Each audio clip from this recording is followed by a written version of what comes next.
देखो क्वेश्चन देखो।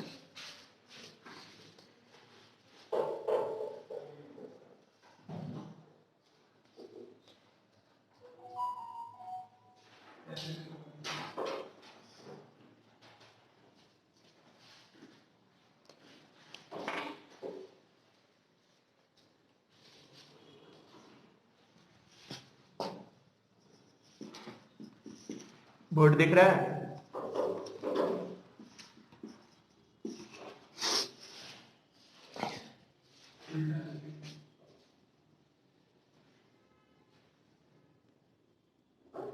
In the ground state of hydrogen atom,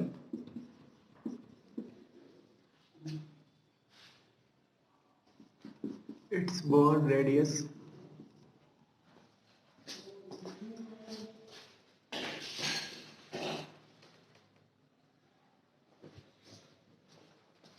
in ground state of hydrogen atom, its bond radius bana is given as 5.3 into 10 raised to the power minus 11 meter. The atom is excited such that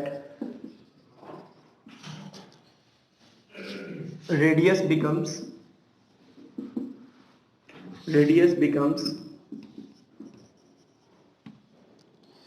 21.2 into 10 raised to the power minus 11 meter. पहले उसका radius था 5.3 into 10 का power minus 11 और बाद में उसका radius हो गया है 21.2 into 10 raised to the power minus 11 meter.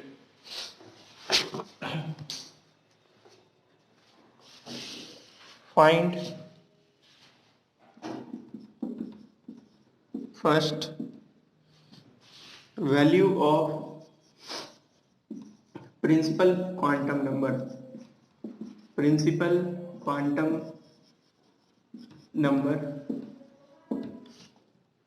Second part में है total energy in excited state.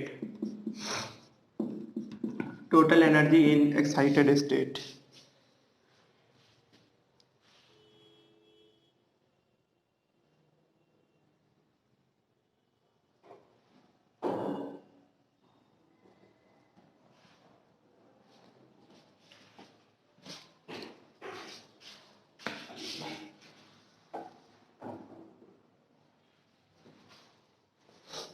Question note करो सभी को. Good afternoon.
क्वेश्चन सॉल्व करो सभी को।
नहीं है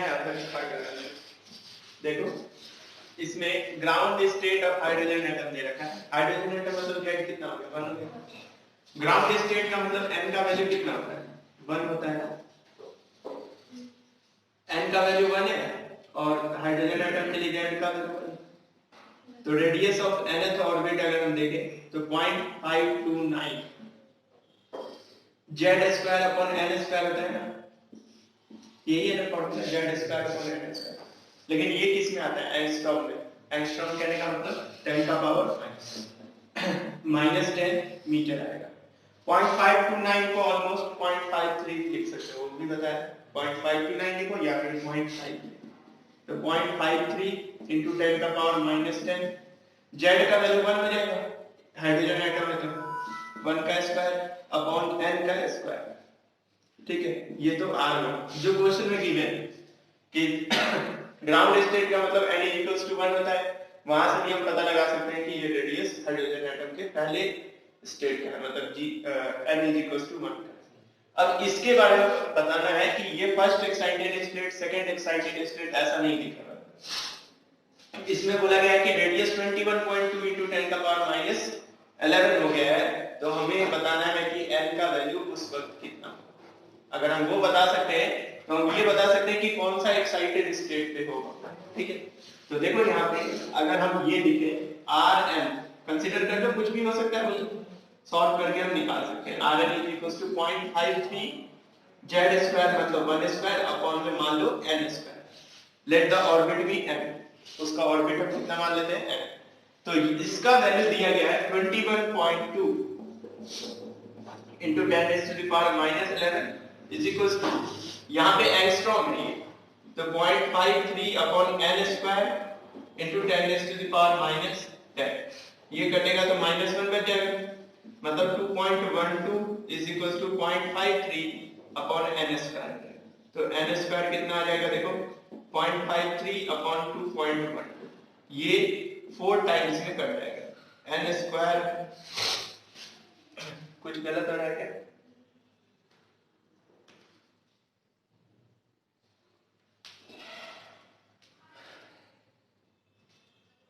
यहाँ पे 21.2 into 10 का पावर माइनस, फॉर्मूला देख के बताना रेडियस का क्या होता है।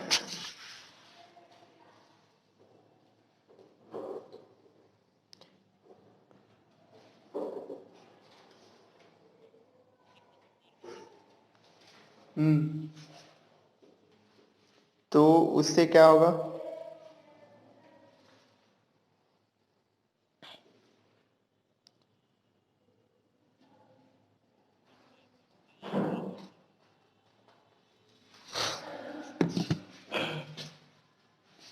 तो वो तो मैं यहाँ पे कर दिया हूँ। 10 का पावर -11 जो है वो -10 से -1 बचेगा, तो 2.12 लिख चुका हूँ उसके। ठीक है, 2.12 is equal to 0.53 upon N square, तो एन स्क्वायर इधर जाएगा तो 0.53 अपॉन में 2.12, तो 4 से तो ये एन स्क्वायर 1/4 आएगा, मतलब एन 1/2, एन 1/2 थोड़ी आ सकता है। The atom is excited such that radius becomes, एक मिनट रुको, N square upon Z radius में, देखो यहाँ पे जो फॉर्मूला है ना, एन स्क्वायर ऊपर आता है, एन स्क्वायर बाई जेड होता है, ये वाला गलत लिखा हुआ है इसीलिए ऐसा है, ठीक है, एन स्क्वायर और जेड का वैल्यू तो 1 हो जाएगा, तो यहाँ से n का वैल्यू 1 है, ग्राउंड स्टेट में तो n का वैल्यू कितना होता है 1। अगर हम यहाँ पे फिर करें, देखो रेडियस का जो फॉर्मूला होता है उसमें n स्क्वायर ऊपर होता है और z नीचे होता है, ये जो लिखवा रहा हूँ वो वेलोसिटी का ऐसा है, n स्क्वायर अपॉन z, तो यहाँ से n स्क्वायर ऊपर रहेगा और z तो नीचे हो ही गया 1, तो ये आ जाएगा ऐसा कुछ n स्क्वायर, तो n स्क्वायर देखो यहाँ से सही से एन स्क्वायर कितना हो जाएगा 0.53 से 4 टाइम्स एन स्क्वायर 4, मतलब एन का वैल्यू कितना आ जाएगा 2, मतलब जब रेडियस इतना है 21.2 इंटू 10 का पावर -11, उस समय एन का वैल्यू कितना है 2, मतलब एक्साइटेड स्टेट कितना होगा वो फर्स्ट एक्साइटेड स्टेट होगा, ये समझ में आ रहा है, फर्स्ट एक्साइटेड स्टेट में ही एन का वैल्यू 2 होता है, तो ये चीज को ध्यान रखना है। तो पहला क्वेश्चन में पूछा गया find the value of principal quantum number, principal quantum number का मतलब n होता है, तो n का वैल्यू 2 आ जाएगा इसका आंसर। सेकंड पार्ट में टोटल एनर्जी पूछा है जिसका फार्मूला आता है -13.6 अपॉन n स्क्वायर, -13.6 अपॉन 4 हो जाएगा, n स्क्वायर मतलब 2 का स्क्वायर 4 और ये -0.34 होता है ना, 3.14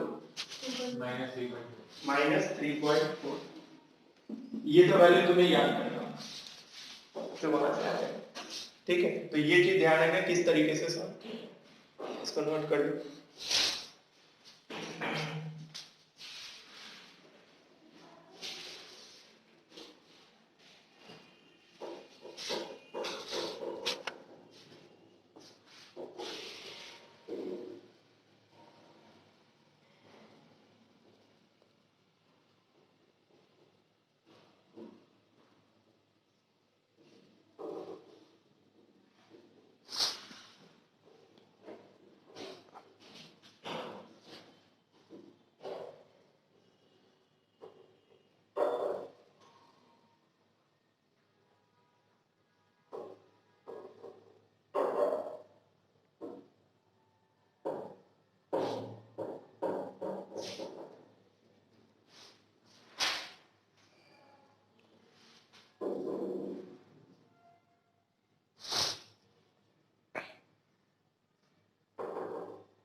नेक्स्ट क्वेश्चन देखो, इसको नोट कर लिए सभी को।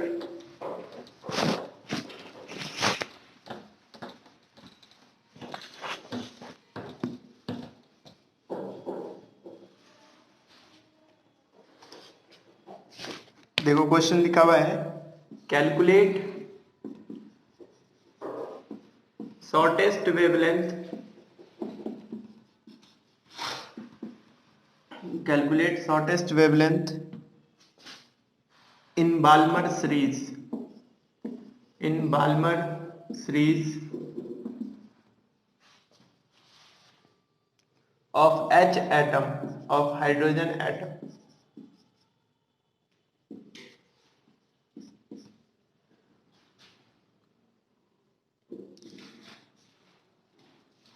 सॉल्व करो इसको।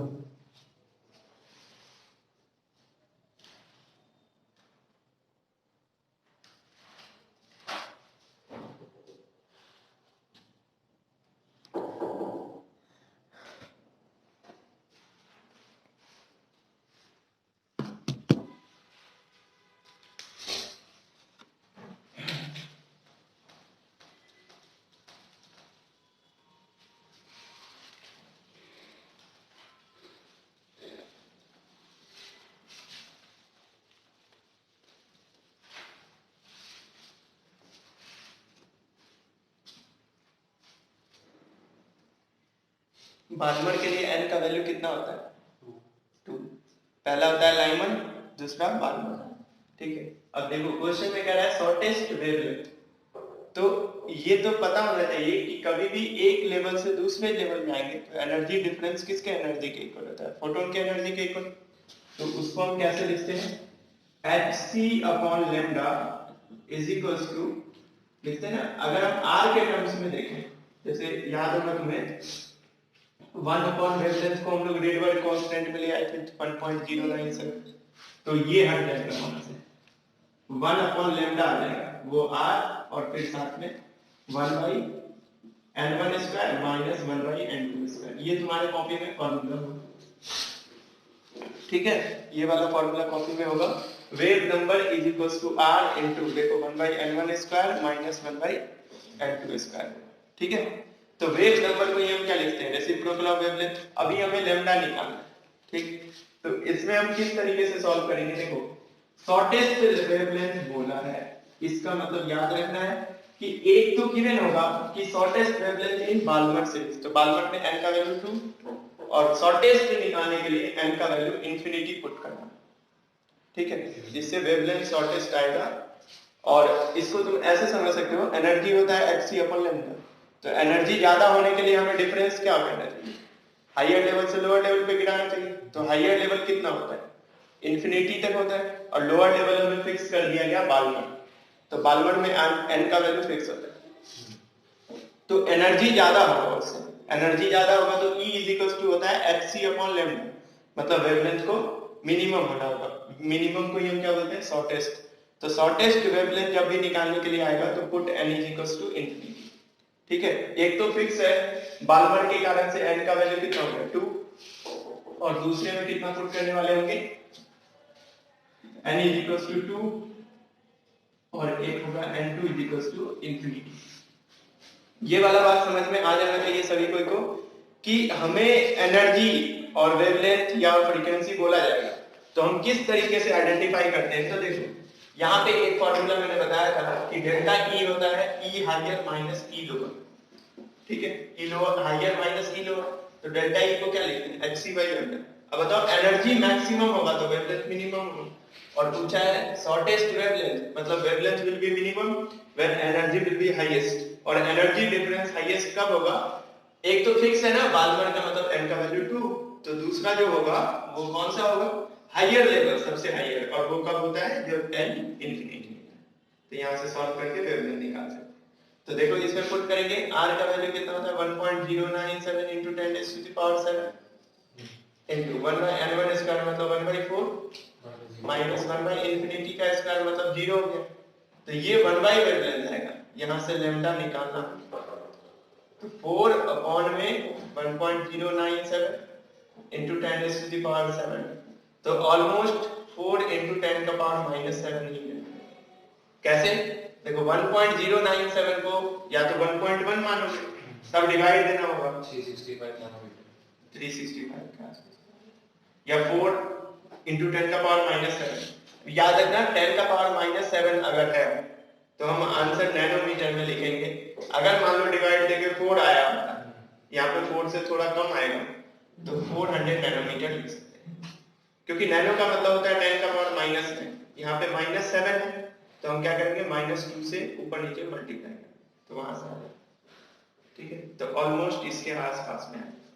ये नहीं भी लिखोगे तो भी कोई दिक्कत नहीं है, बस ये याद रखना शॉर्टेस्ट वेवलेंथ के लिए n को कितना पुट करना होगा? इंफिनिटी पुट करना।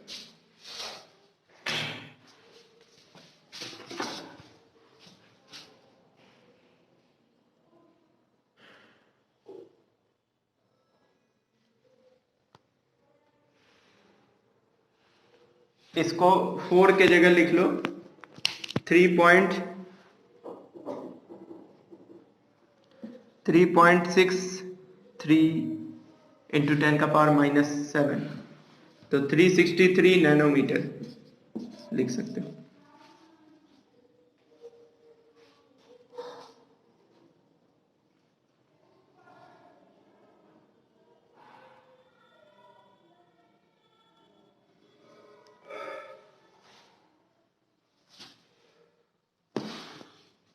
अभी जो हम बात किए हैं वो किसका किए थे, शॉर्टेस्ट वेवलेंथ का। शॉर्टेस्ट वेवलेंथ के समय में n का वैल्यू कितना पुट करना है, इंफिनिटी। अब देखो अगर हम बात करेंगे मैक्सिमम वेवलेंथ का, तो यहाँ पे अगर तुम लोग इसको नोट कर लिए सभी पे, देखो ये मान लो हमारा स्पेक्ट्रल सीरीज है, मान लो this is ground level L Lyman Balmer pastel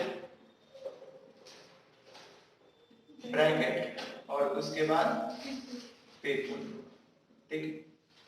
अब मान लो किसी भी सीरीज का अगर ये बोला जाए कैलकुलेट मैक्सिमम या highest wavelength for any series, तो जो सीरीज दिया जाता है उसके कारण से एक n का वैल्यू पता चल जाता है। जैसे बालमर के लिए n का वैल्यू कितना हो गया, 2 हो गया। ऐसे किसी और के लिए भी हो सकता है, लाइनमैन आ जाए, बालमर आ जाए, पास्टल ब्रैकेट कुछ भी आ जाए, एक वैल्यू तो हमें पता रहेगा, वो हम याद रखेंगे पहले से।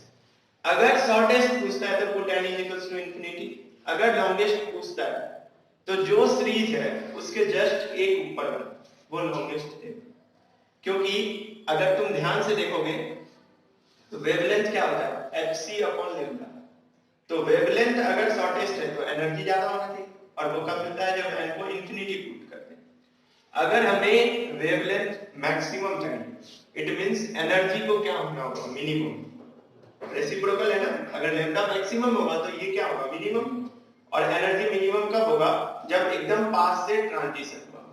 जैसे मान लो हमारे पास है लाइन 1, तो लाइन 1 में n इक्वल्स टू 1 तो फिक्स है, तो मैक्सिमम वेवलेंथ के लिए n इक्वल्स टू 2 से 1 आना होगा, और मिनिमम वेवलेंथ के लिए n इक्वल्स टू इंफिनिटी से n इक्वल्स टू 1। तो जो भी सीरीज दिया रहेगा उसके कारण से n का वैल्यू पता चल जाएगा। अब हमें क्या ध्यान रखना है कि किससे आ रहा है, ये चीज ध्यान रखना है। शॉर्टेस्ट होगा तो n equals to infinity, highest होगा या मैक्सिमम होगा n उसे जस्ट ऊपर वाला, ठीक है। जैसे क्वेश्चन देखो, ये क्वेश्चन बहुत इंपॉर्टेंट है अभी जो करवा रहा हूं।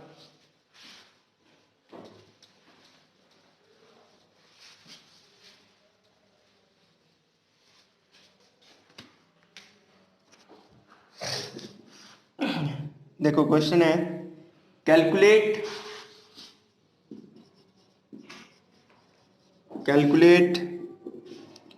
longest wavelength, calculate longest wavelength belonging to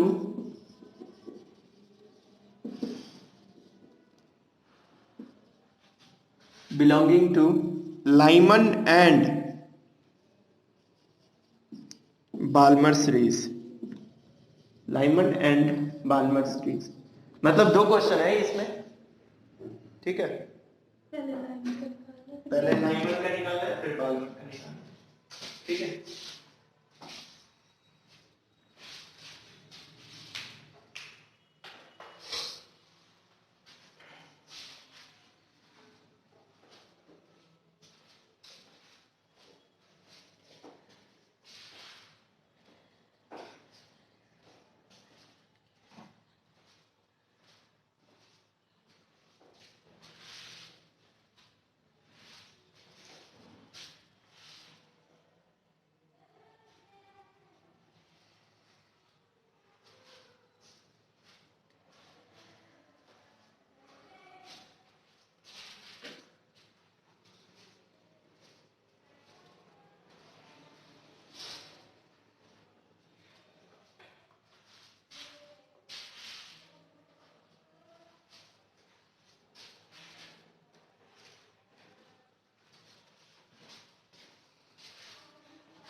10 raise to the power 7 कहाँ है? 1.097 इंटू 10 का पावर 7 होता है आर का वैल्यू। देखो बिलोंगिंग टू लाइमन सीरीज का अगर हम बात करेंगे ना, तो लाइमन सीरीज में क्या होगा, 1 by lambda is equals to R, और साथ में क्या होगा, तो 1 बाई, देखो लाइमन कौन सा होता है, n इज इक्वल्स टू 1, और हमें चाहिए लॉन्गेस्ट वेवलेंथ, तो फॉर लॉन्गेस्ट वेवलेंथ n2 का जो वैल्यू होगा वो कितना होगा, 2 होगा, क्योंकि जस्ट एक ऊपर जाएंगे, तो यहां से क्या हो जाएगा, 1 बाई 1 का स्क्वायर माइनस 1 बाई 2 का स्क्वायर, 1 बाई 2 का स्क्वायर, तो 1 बाई लैम्डा r का value 1.097 into 10 raise to the power 7, इसको सॉल्व करो, 1 माइनस 1 बाई 4 मतलब 3 बाई 4 हो जाएगा, तो lambda is 4 by 3 into 1.097 into 10 raise to the power 7। इसको सॉल्व करने के लिए इस 1.097 को 1.1 ले लोगे तो 4 अपॉन 3.3 इंटू 10 का पावर माइनस 7 आ जाएगा, तो यहां से सॉल्व कर लेंगे, तो वेवलेंथ आ जाएगा किसके लिए, लाइमन सीरीज के लिए, कौन सा वेवलेंथ होगा वो, लॉन्गेस्ट वेवलेंथ, ठीक है, वो लॉन्गेस्ट वेवलेंथ होगा लाइमन के लिए। सिमिलरली अगर हम बाल्मर के लिए करेंगे, तो बाल्मर का बेसिक कहां से शुरू होता है, n is equals to 2, n1 हो जाएगा 2, और इस समय n2 को 1 इंक्रीज कर दो तो 3 आ जाएगा, इससे सॉल्व करेंगे तो ये किसके लिए आ जाएगा, बाल्मर के लिए आ जाएगा। तो ये थोड़ा कुछ पॉइंट है जो याद रखना, हम एग्जैक्टली खुद से नहीं सोच सकते हैं कि कब एनर्जी वेवलेंथ पूछ रहा है, एनर्जी में तो हम सोच भी सकते हैं कि मैक्सिमम ट्रांजिशन होगा तो एनर्जी डिफरेंस सबसे ज्यादा होगा, और मिनिमम ट्रांजिशन होगा तो एनर्जी डिफरेंस मिनिमम होगा, but at the same time wavelength is reciprocal of energy, तो जहां पे एनर्जी मैक्सिमम होगा वहां पे शॉर्टेस्ट वेवलेंथ, और जहां पे एनर्जी मिनिमम होगा वहां पे लॉन्गेस्ट, लार्जेस्ट या हाईएस्ट वेवलेंथ होगा, ठीक है।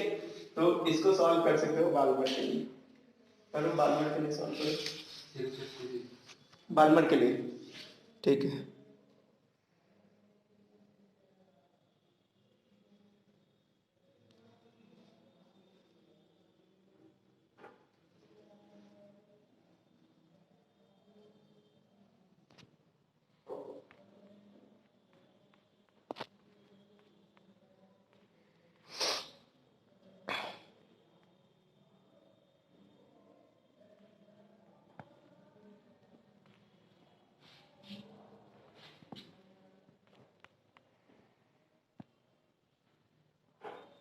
सिक्स 56 आएगा और यहाँ से आएगा 121, ठीक है।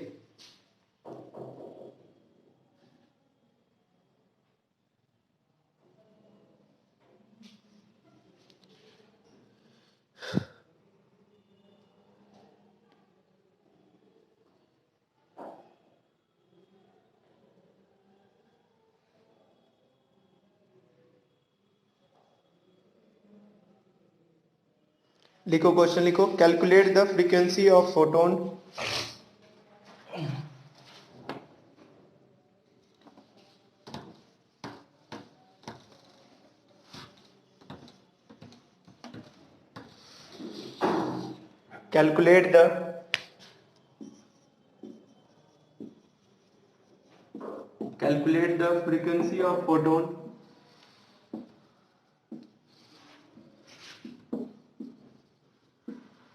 calculate the frequency of photon which can excite the electron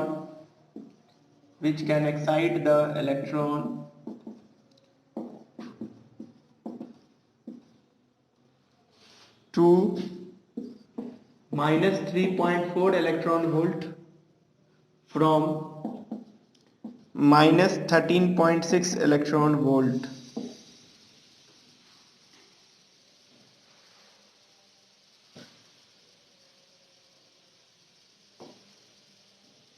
इसको सॉल्व करो।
इंटू 10⁻⁵.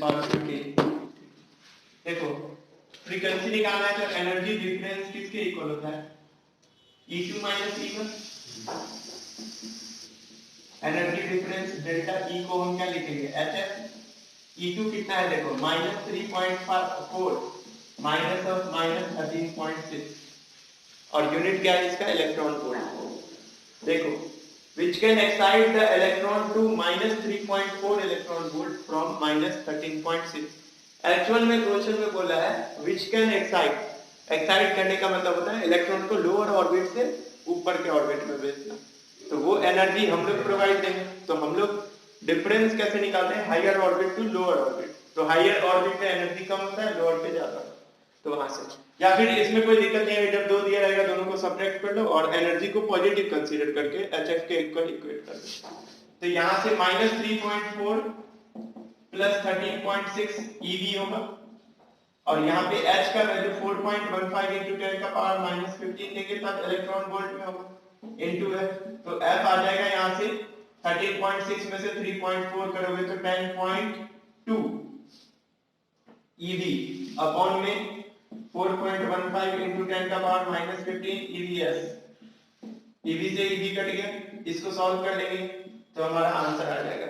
इसको सॉल्व करने पे जो आंसर आता है वो है 2.47 इंटू 10⁻15 हर्ट्ज. इसको डिवाइड देंगे 4.15 को 10.2 से तो 2.5 के अप्रॉक्स में आ जाएगा. ठीक है. और 10⁻⁻15 ऊपर गया तो 15 हो गया और फ्रीक्वेंसी का यूनिट क्या होता है? हर्ट्ज. तो फ्रीक्वेंसी आ जाएगा. हम सॉल्व कर सकते हैं.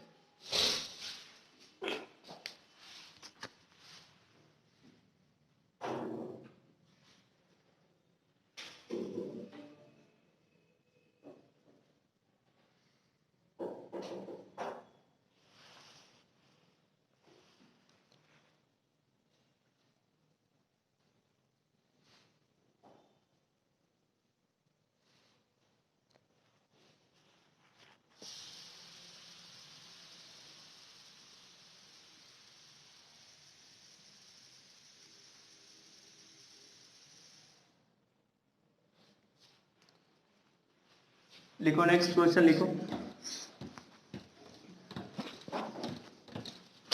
तो इस चैप्टर से थ्योरी आने का चांस बहुत कम होता है, क्वेश्चन ही आता है. ऐसा थ्योरी के लिए कुछ बचा ही नहीं, जो मतलब बचा क्या पहले भी नहीं था जो पूछा जाता था, बस क्वेश्चन आते हैं. The ground state energy of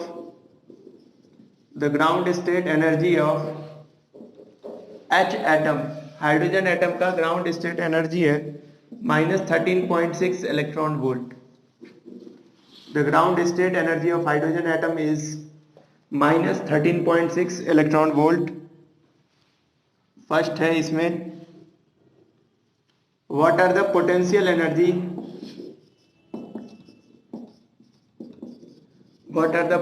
energy and kinetic energy, potential energy and kinetic energy of an electron in third excited state.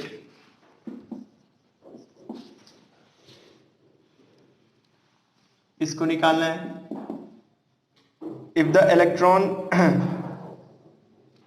If electron jumps from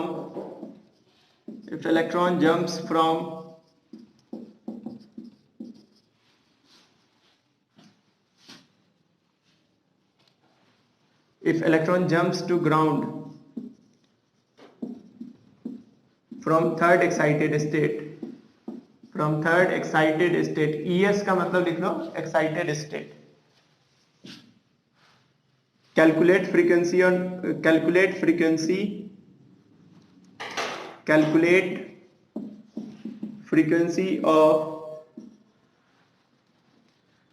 photon emitted. जो फोटोन एमिट हो रहा होगा उसका फ्रीक्वेंसी निकाल के बताओ.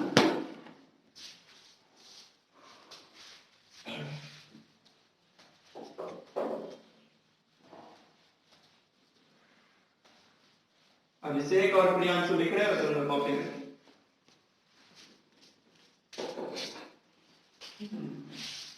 अभिषेक ज्वाइन करके छोड़ दिया है?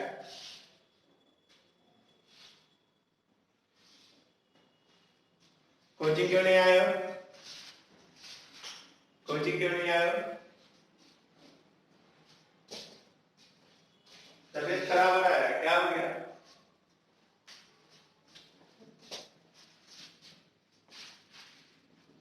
बहुत सही।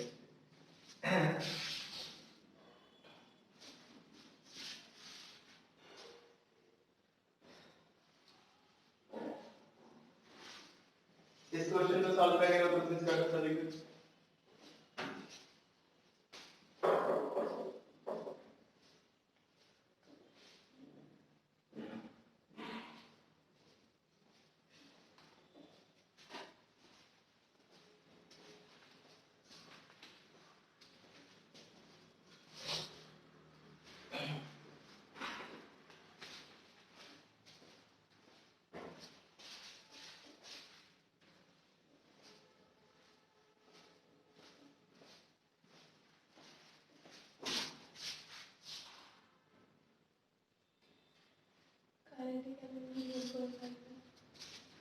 काइनेटिक एनर्जी कितना है? 0.85 आया है। Potential energy 1.7। हाँ माइनस में 1.7। थर्ड एक्साइटेड स्टेट का मतलब N4। हाँ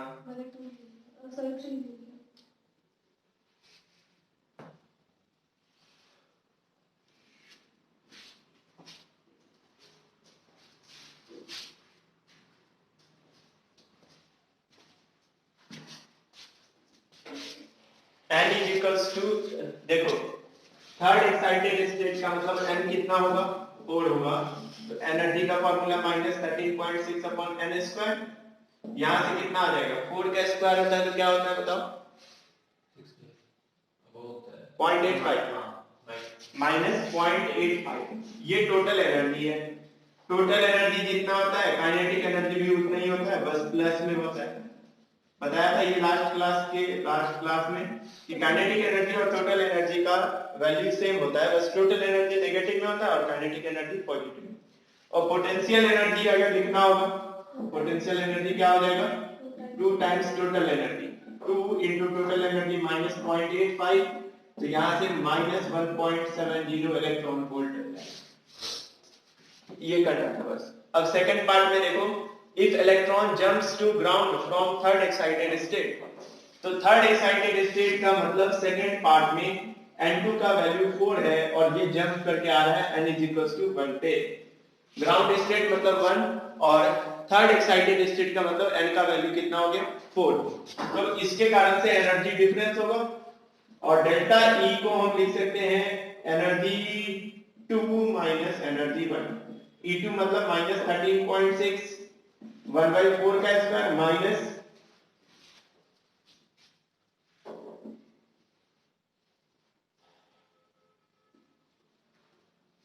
माइनस हम कॉमन ले चुके हैं, यहाँ का जो माइनस होगा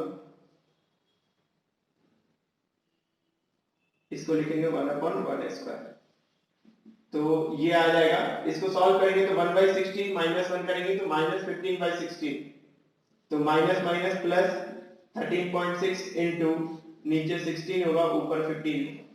इसको देख लो सॉल्व करके, 1/16 -1 तो -15/16 हो जाएगा। 1 - 16 -15/16, माइनस माइनस प्लस हो जाएगा तो 13.6 इंटू 15/6। या डायरेक्ट फॉर्मूला लगा सकते हो, डेल्टा E का फॉर्मूला याद करना है 13.6 into 1/n1 square minus 1/n2 square. ये लगा लो, 1 - 1/16 करोगे 15/16 इंटू 13.6 यही आएगा। और डेल्टा E किसके इक्वल होता है? H है। ये आंसर इलेक्ट्रॉन वोल्ट में आएगा और ये वाला यहां से H का वैल्यू पुट करके डिवाइड कर देंगे, आंसर आ जाएगा। तो F का वैल्यू होगा 13.6 इंटू 15/16 अपॉन में 4.15 इंटू 10⁻⁻15। इसको सॉल्व कर लेंगे, आंसर आ जाएगा। और जो आंसर आएगा वो आएगा 3 इंटू 10⁻15 हर्ज। तो ये चैप्टर तुम लोग का कंप्लीट हो चुका है। जितने न्यूमेरिकल्स मुझे करवाने थे वो करवा दिया, ठीक है। अब तुम लोग अपने लेवल से कंप्लीट कर लो, ऐसा लर्नर का सारा क्वेश्चन कर सकते हो इसमें, ठीक है। और जितने भी शॉर्ट आंसर टाइप क्वेश्चन है वो भी कर लोगे, तो उसमें पता चल जाएगा कैसे कोई वर्ड प्रॉब्लम वाला जो क्वेश्चन आता है जिसमें एक्सप्लेन करना होता है वो सारा पता चलेगा, ठीक है। बाकी प्रीवियस ईयर का जो क्वेश्चन है PYQ वो सॉल्व कर सकते हो इससे। कल हम लोग स्टार्ट करेंगे न्यूक्लियस वाला क्या, ठीक है। न्यूक्लियस उसके बाद से